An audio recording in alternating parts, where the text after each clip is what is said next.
Welcome into Outkick the Show. I appreciate all of you. Thank you for hanging out with us here in the afternoon, wherever you may be across this great country or this great land. We got more coronavirus positivity.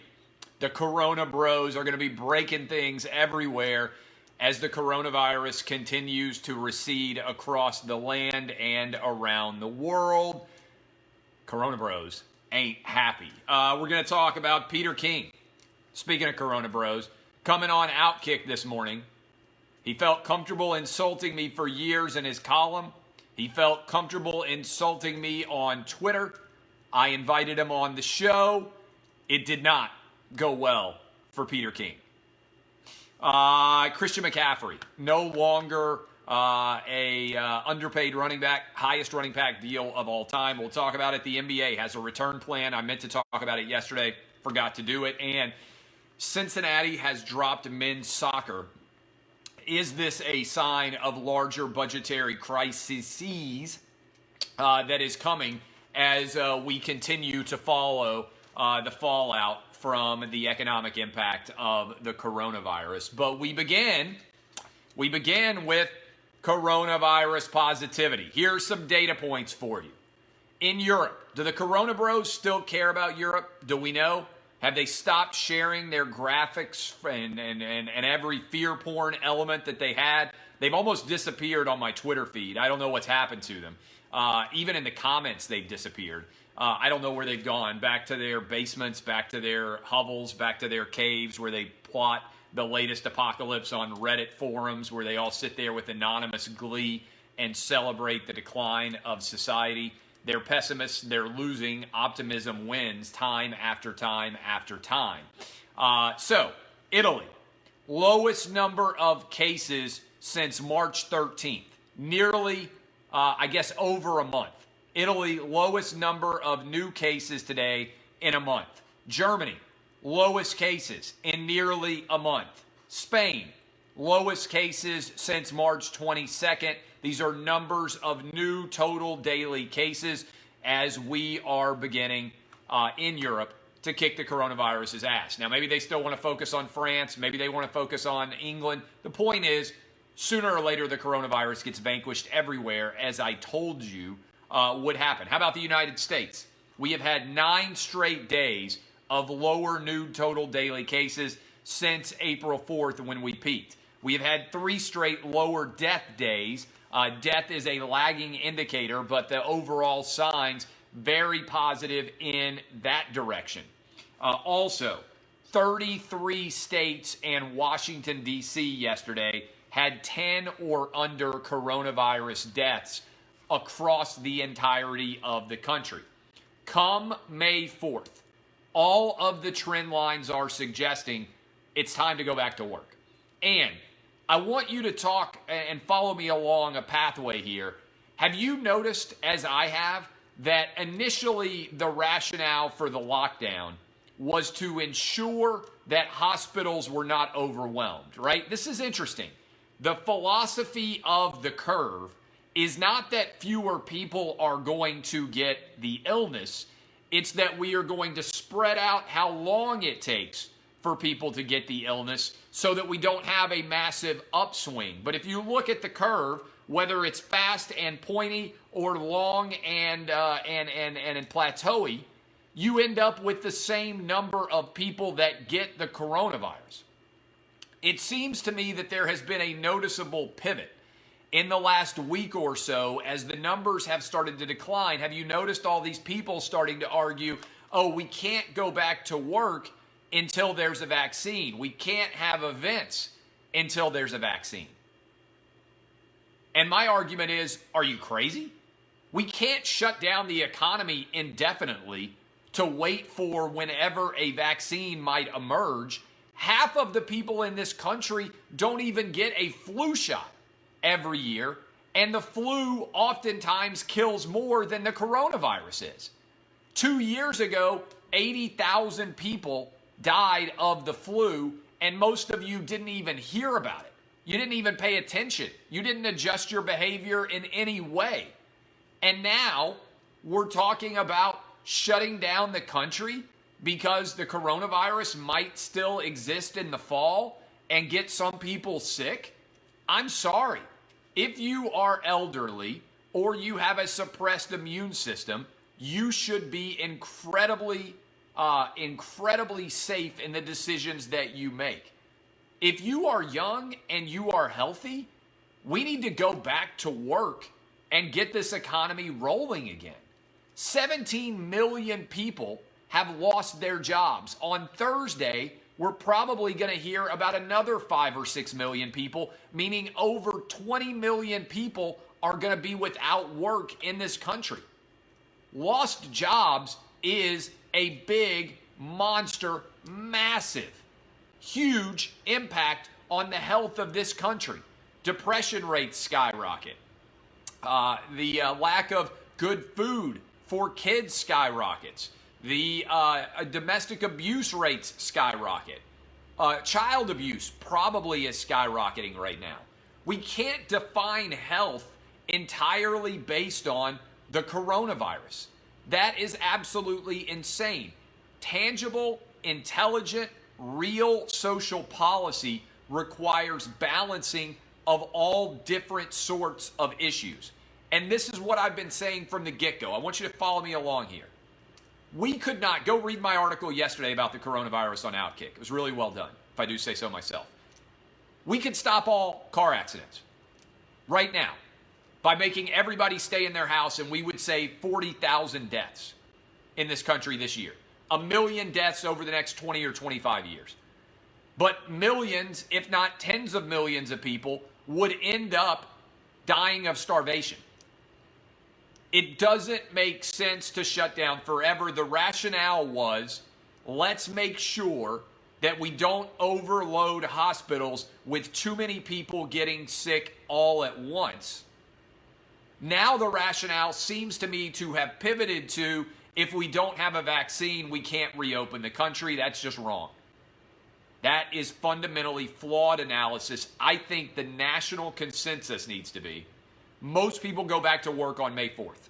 That's the Monday after social distancing, April 30th ends. If you are in a state that has a substantial outbreak, I think you can decide differently, right? That's the benefits of federalism. But by and large, as every state allows its people to go back to work and opens back up the economy, most states are going to end up doing the same thing. By the way, for the history nerds out there, we're facing a situation where Democratic governors are rejecting the right of a Republican president to have ample national authority regarding a national emergency. Do you know when that also happened? The Civil War, which is fascinating. I'm not saying, by the way, we're going to see a civil war. I just didn't anticipate that Democratic governors were going to end up huge advocates for states' rights. I just didn't see it coming, but that's where we are right now. And we're now flipping it, where the liberals are arguing in favor of states' rights and the conservatives, in theory, are arguing in favor of a strong federal government. It's wild to see if you are a student of history in any way. All right? Now, Peter King came on the radio program this morning. If you didn't listen to Peter King, I posted the audio up on Outkick. You can go download the podcast and listen to it. He was my Hour 3 guest. Every morning I wake up at 4:30 in the morning. And when I wake up, I check and see what the news is. And I was getting tagged by people because Peter King, in his Monday morning column, had been ripping me. And then he went on Twitter and he ripped me again for the things that I have said about the coronavirus. Now, Peter King is a super liberal who hates Donald Trump. That's his right. I don't begrudge him from having that right. He has spent years using his Monday morning quarterback column, or whatever the hell it's called, to ridicule Donald Trump. And he's also ripped me a lot in his column. I've mostly ignored it. This morning, I decided to fire back at him, and I invited him on the radio program. To his credit, he accepted, provided I would make a $1,000 donation to charity, which I am going to do to tornado relief in the South for all the people who lost their lives on this tornado that recently came through.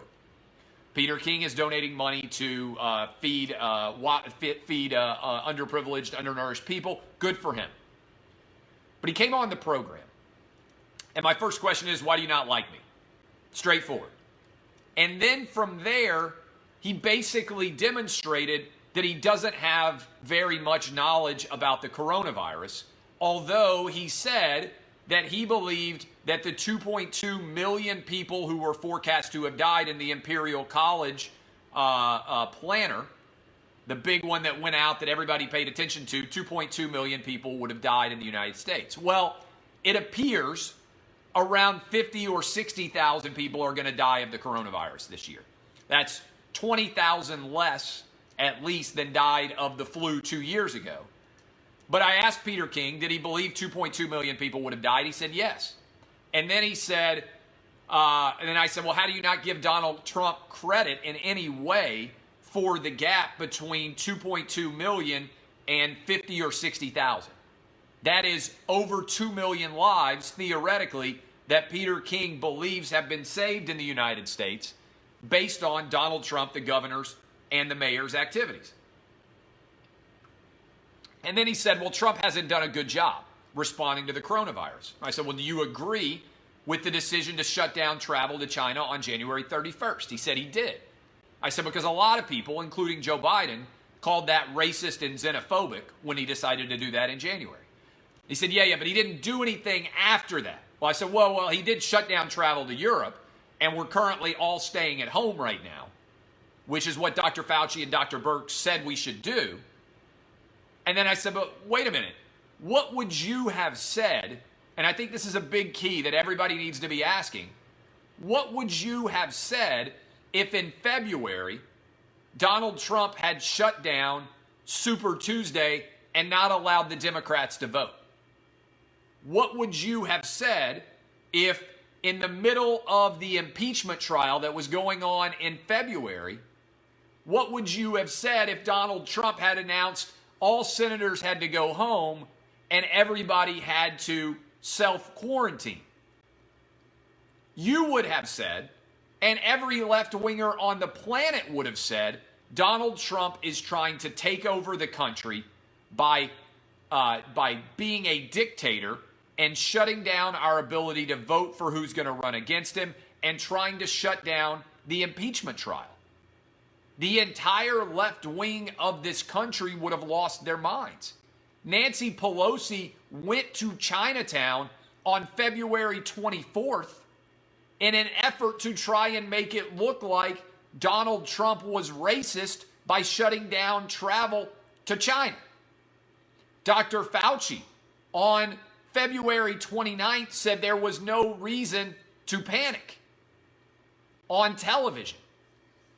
The reality is, it would have been impossible for Donald Trump to have acted any earlier than he did. And if anything, he acted insanely aggressively in shutting down the country and getting a national emergency declared in all 50 states. We've literally never seen this before. And people like Peter King, when they are directly confronted with all of these facts, they don't have a response.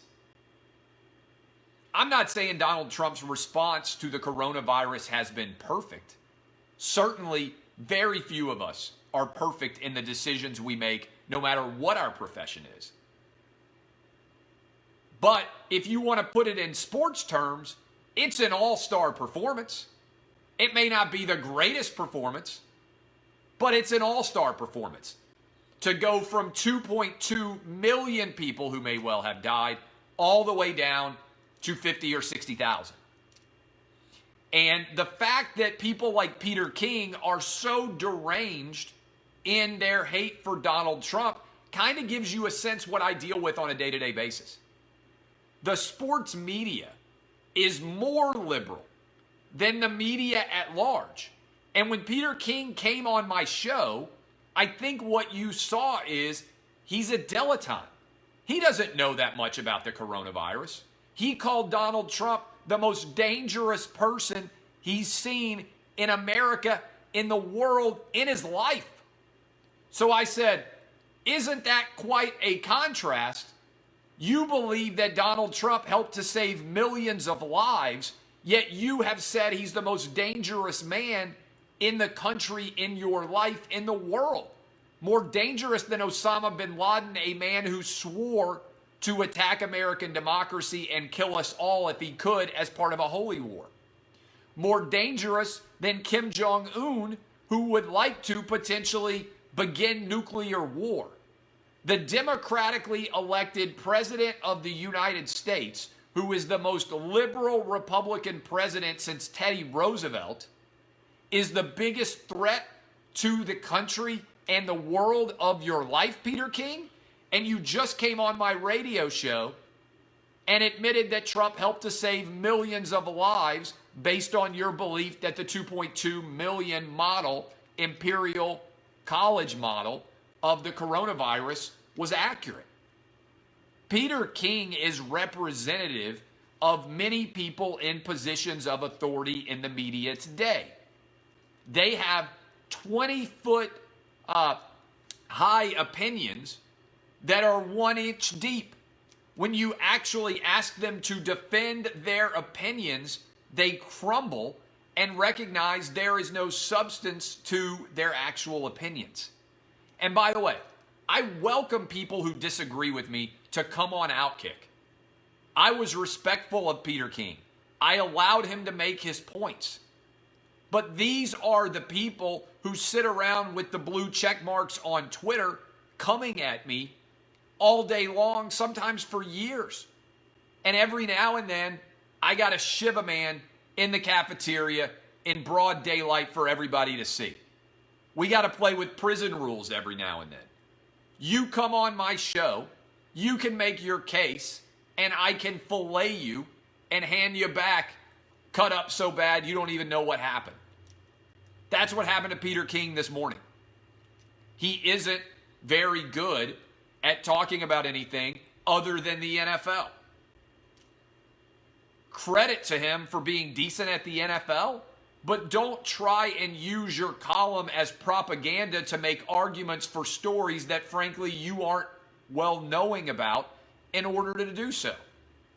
And it also goes to show you how little depth there is to most of the criticism that is out there about me. Because I will fillet you, son. Peter King should have tapped out and said, Clay Travis, make the better arguments against Clay Travis for me. I can do that. My brain works really, really well. 99.9% of the time, people who want to argue against me, I can make the argument against myself better than you can. That's why I'm so good at making the argument for the side that I've chosen, because I've already bested my own other side of the argument in my brain. You're not going to spin me out of control. Condolences to Peter King, whose credibility went up in smoke. I hope he considers, or even reconsiders, why he has such a strong case of Trump derangement syndrome and tries to recognize that it is severely curtailing his ability to use logic and reason in order to reach rational, fact-based, strong opinions. It's disappointing to me to see. Christian McCaffrey. Christian McCaffrey has got paid $16 million a year. I don't think it's money well spent because I don't believe in the value of the running back in general. But for people out there who want to argue against Christian McCaffrey because they believe in other running backs, this stat blew my mind. This is from Paul Hembekidis or something like that. I'm not sure how you pronounce his name. Rushing yards, first 3 NFL seasons. Christian McCaffrey, more rushing yards than Marcus Allen. Receiving yards, first 3 NFL seasons. Christian McCaffrey, more receiving yards than Marvin Harrison. Receptions, Christian McCaffrey, first 3 NFL seasons, 303. DeAndre Hopkins, pretty good wide receiver, 239. Yards from scrimmage in his first 3 years. Christian McCaffrey, 5,443. Barry Sanders, 5,391. I still think it's too much money to pay a running back. But my God, those stats that I just ran through for you there are off the charts. And I do think the Panthers had to factor in Cam Newton leaving, Luke Kuechly leaving, as well as Greg Olsen leaving. 3 of the faces of the Panther franchise. They couldn't allow Christian McCaffrey to leave. I am intrigued to see how he'll do with Teddy Bridgewater this year as opposed to Cam Newton. The thing I would say about Christian McCaffrey in general is, despite all of those numbers, the Carolina Panthers still haven't been very good, and I think they're going to be the 4th best team in the NFC South this year. I think the Saints are the best, Tampa Bay Buccaneers 2nd best, Atlanta Falcons 3rd best, 4th best team in the NFC South this year, Carolina Panthers.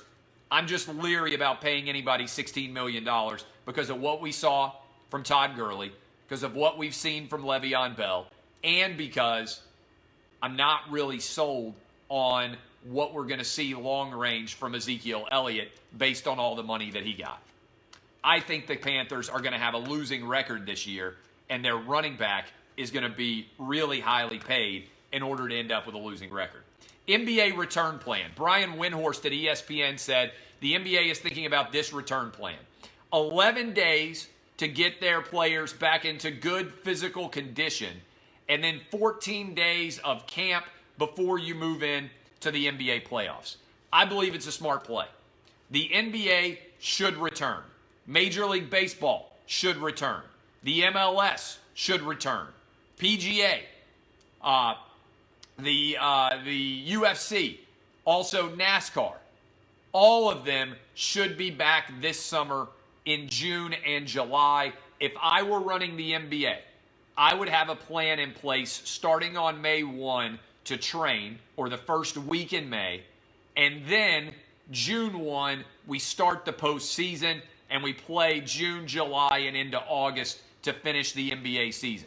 Major League Baseball, play a shortened season, go ahead and get the postseason done before it gets to be particularly cold, get it done by the end of October, and I would do the same thing for every league. I believe college and pro is going to be back in September.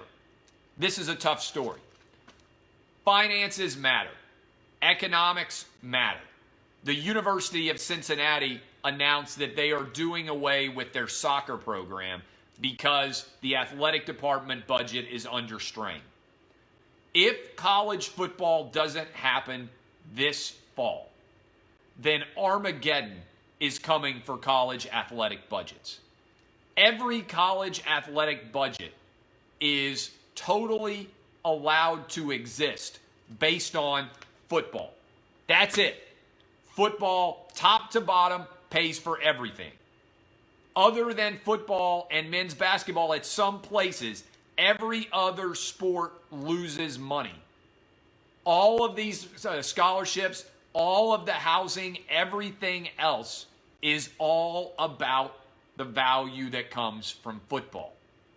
We need more people who understand economics, who are experts in what we are doing to our country through the coronavirus, and less people who are running around caught up in their emotions with their hair on fire, not thinking about the overall impact of what has become a Great Depression of our own choosing. Emotion often dictates logical flaws.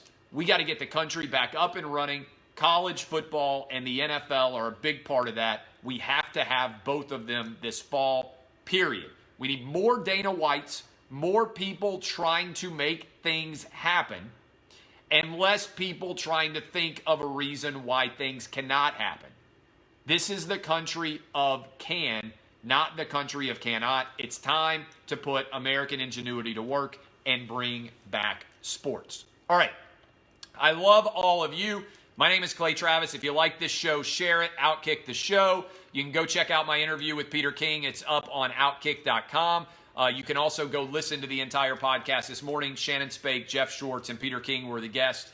We'll be back tomorrow. Same bat time, same bat channel. I love all of you. This has been Outkick the Show. DBAP, unless you need to SBAP. See y'all.